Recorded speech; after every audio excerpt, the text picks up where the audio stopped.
Judy was boring. Hello. Then Judy discovered ChumbaCasino.com. It's my little escape. Now Judy's the life of the party. Oh, baby, mama's bringing home the bacon. Whoa, take it easy, Judy. The Chumba life is for everybody. So go to ChumbaCasino.com and play over 100 casino-style games. Join today and play for free for your chance to redeem some serious prizes. ChumbaCasino.com. No purchase necessary. Void where prohibited by law. 18 plus terms and conditions apply. See website for details. Hi, my name is Richard Dix, and this is How Did That Happen? A podcast where I look at everyday things or events and try to figure out how they came to be. Every week I will research one topic, and by the end of the episode, I hope to truly have the answer to the question, how did that happen? Hello, and welcome to another episode of How Did That Happen? This week we are discussing earwax and Q-tips. They go together like earwax and Q-tips. Come along for the ride this week as I ask, earwax and Q-tips, how did that happen? All right. We're back for another episode this week. This is episode 29. We're doing earwax and Q-tips, and this one, I started just looking into Q-tips, and I think I may even say it later. But it's like once I started, I realized that I don't know. I just that you have to mention earwax. It'd be like, you know, it literally is the elephant in the room if I do a whole podcast on Q-tips and don't mention earwax. So I decided to look into that too and find out some beneficial information about what's going on in your ears, and so I'll share that with you. But yeah, I think that's pretty much it. I want to thank you guys again for coming back. Always trying to push toward bigger and better things and try to make this podcast a little better every time. I did put out there that I'm thinking about adding some guests, you know, and maybe not. I've had people reach out, you know, and ask. I just haven't been able to find a way organically to fit, you know, this in yet. But I'm still thinking about it. You know, I'm not sure if I want to do like experts or if I do like a funny person who has a take on it, or what way this is gonna go.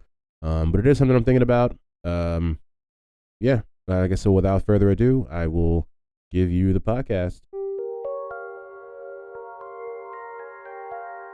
Q-tips were created in 1923 by a Polish man named Leo Gerstenzang, who said that after watching his wife, Ziuta, applying cotton to toothpicks to clean their baby's ears, he had the idea for Q-tips. Whether or not that story is true, who knows, but sounds good. In 1923, he released the first Q-tips with his company, the Leo Gerstenzang Infant Novelty Company, which is a great name for a company. And the original name for Q-tips were baby gaze, like Gays, not like a gaze, like baby is gazing. But they were marketed as such for about 3 years before Gerstenzang added the Q-tips to the name. So they were but after that they became Q-tips baby gaze, which is a long name for anything. But the Q stands for quality, which I had no idea. So the Q, you look at Q-tips, they're quality tips is what they are. And I never got a square answer on what inspired the gay portion of the name, but my guess is that the babies, you know, would be ecstatic in the aftermath of those supremely cleaned ear canals. So their disposition could be described as nothing other than gay, I guess. I don't know. Like I said, there was nobody who explained what that was or why they did it, but that's my best conclusion. As we know, we've looked at different things. There's always a weird name for these products before they became mainstream famous. As we remember from previous episodes, the first name for cotton candy was Fairy Floss, and people were like with a straight face calling it Fairy Floss for like 20 or 30 years. So baby gaze just falls right into that same category. Let's see. Most cotton swabs were made from plastic, but due to the fact that the majority of them get flushed down the toilet, most countries and companies now use a biodegradable product. The original stick was made from wood, and then it shifted to like tightly rolled paper, basically.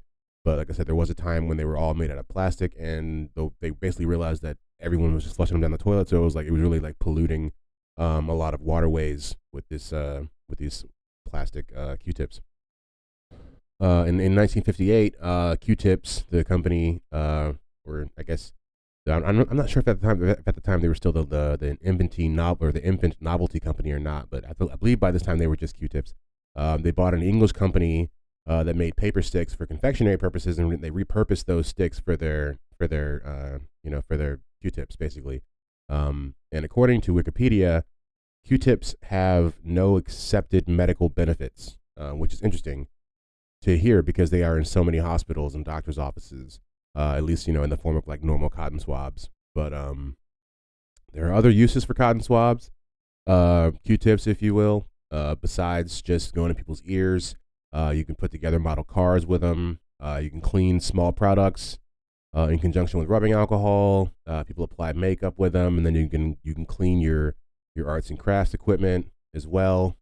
But since we're talking about the Q-tips, I feel like we have to talk about its partner in crime, the earwax. And so I honestly did not, when I started this episode, when like the research for it, I didn't think that I would end up doing any information on earwax. It was because I was looking up Q-tips and they just throw it right in your face as soon as, like, when you go to the Wikipedia page, I'm telling you see it, like they just kind of, it's like the elephant in the room. You know what I mean? It'd be like if I did this whole podcast and then did not mention earwax once. So I'm going to do a little more than just mention it once.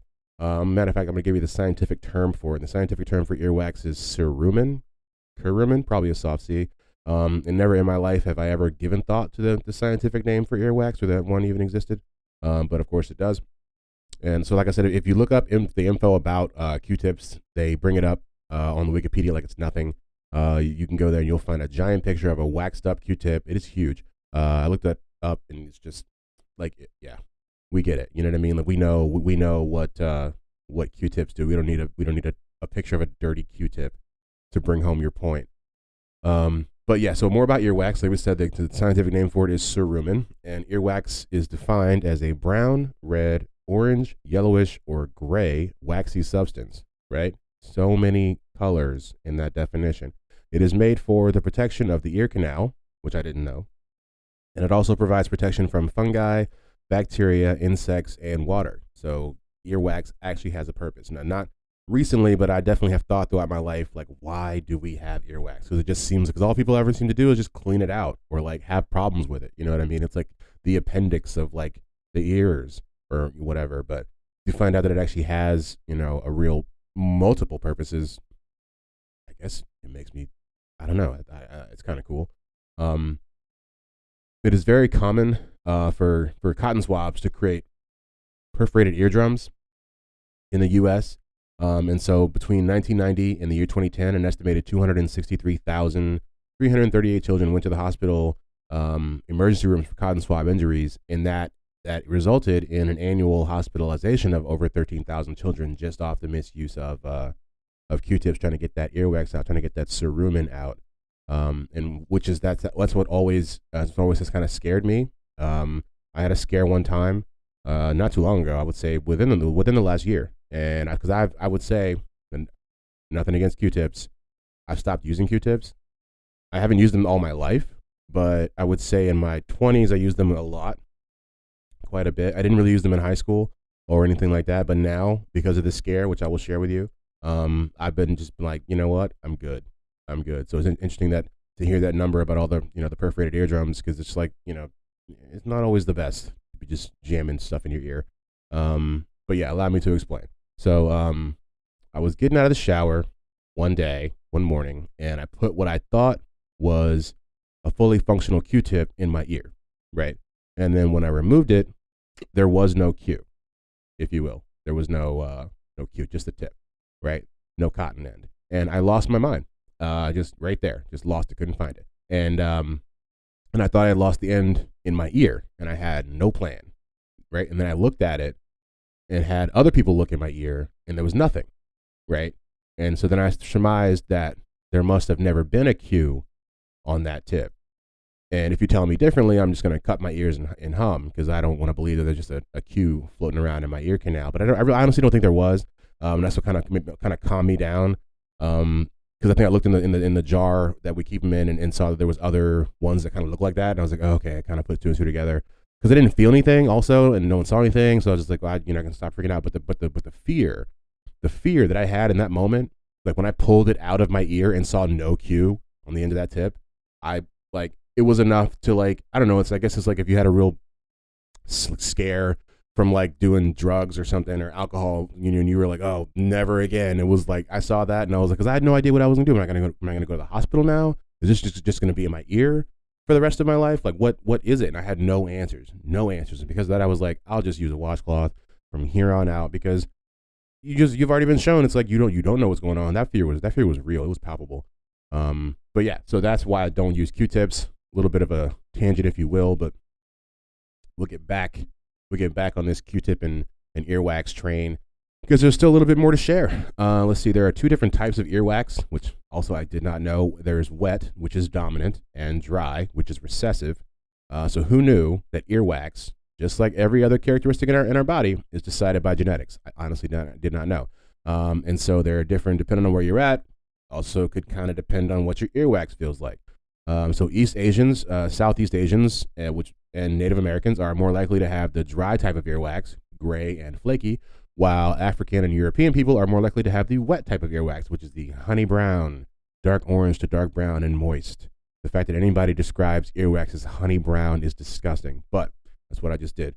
I did not know that earwax comes as gray and flaky. I never knew that until I looked this up. I've never seen it in my life. I mean, it's on the internet, so now I've seen it, but never have I come across somebody with legit gray and flaky earwax. If that stuff came out of my ear, and I'm not shading anybody with it, I would probably freak out because I've never seen it before. You know what I mean? I'd be like, it'd be like gray hairs, or like, am I getting old? Or is my earwax getting old? Am I about to lose my hearing? I don't know.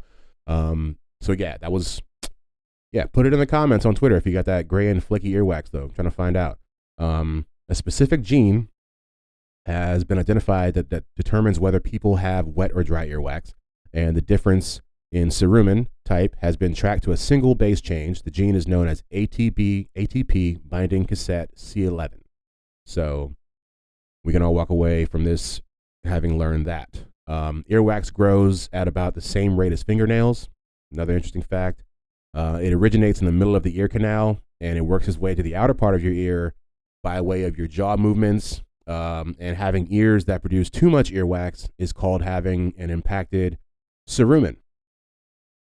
And I had never really heard of this until I was talking to a coworker about this episode that I was doing. I was telling him about the earwax and stuff like that, and he shared his earwax journey, and told me that he makes too much earwax, which is something that you don't expect somebody to say. And I'll be honest, I believe I did laugh right after he said that, and I apologize. But people catch you off guard with some stuff like that. I did not expect him to say that. But that's, so he suffered from that, and it got so bad that he could not hear out of his right ear. And that's what prompted him to go to the doctor. And now he has to take eardrops. Honestly, I think it was eardrops is what I laughed at. Not the fact that he made too much earwax. When he told me eardrops, I'd never heard of I don't know much about earwax, as we're finding out on this podcast, but I never knew people were doing eardrops. I didn't know. I know eye drops, right? I know you can drop some things in some other places too, but I didn't like eardrops. Yeah. But, so yeah, I just did not know that eardrops existed. And that's probably really about it as far as like how Q-tips actually happen. Like I've mentioned multiple times, I think on this podcast, is that this isn't really about the tracking the trajectory of these products, so much as it is just being like, well, we lived in a world, before there were Q-tips, and now we live in a world where there are Q-tips. How did that happen? And we find out that it comes from a guy from Poland who has a really long last name, first name Leo, I do believe, but watching his wife sticking cotton balls on toothpicks, right, and then just shoving them in his baby's ears, and he was like, maybe, just maybe, I can find a better way to do that. And that is how earwax and Q-tips happen. And now it's time for the roundup. And we're going to round it up. Leo Gerstensang creates the first Q-tip in 1923.